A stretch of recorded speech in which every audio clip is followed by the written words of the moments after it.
Oh, saan ka galing? Ah, tinignan ko lang yung alaga kong mga manok sa labas. Ha? Pagising mo sa umaga, manok na agad ang naisip mong himasin? Hindi nga pumasok sa isip mo na himasin ako eh. Kaya nga ako nag-asawa para may tagahimas eh. Siyempre, ang manok, pang derby kasi yan. Kaya kailangan niyang himasin at alagaan para manalo. So ano ngayon kung pang-derby? Ikaw kasi, hindi pang derby. Matatalo lang tayo.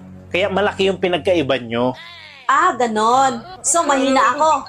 Manok mo ang malakas. Paano mo sabing matatalo ako? Ha? Ang manok kasi, ihiga lang yan, titihaya lang yan pag tinamaan.